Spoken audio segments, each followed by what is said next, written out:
coming back into how the enemy works, his tactics in terms of luring us into his sort of schemes, one of the things that we have to notice is that in churches, in relationships, in families, in marriages, in everything, that the enemy constantly brokers in us versus them.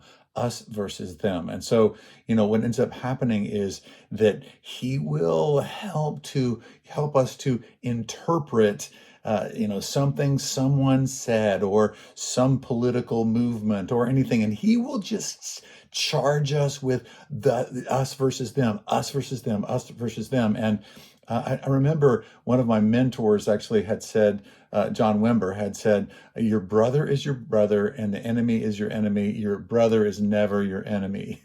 And I thought that was so helpful because it's so easy to get baited into us versus them. So I want to ask you today, where is it that you've got us versus them going on inside of you?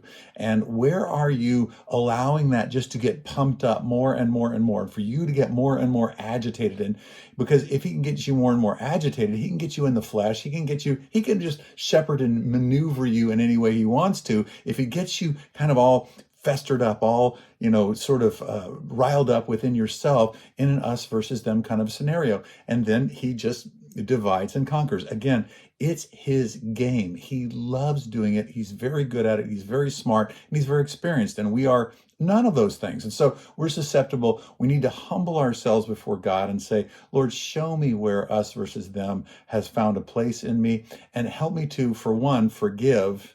For two, be able to reconcile where I need to reconcile. Three, just to be able to let go of these things and say, Lord, help me to see these people the way that you see them. And then we start walking in God's ways in this, and we diffuse the enemy's schemes. We're not ignorant of his schemes. We know that he's going to broker us versus them, us versus them, us versus them.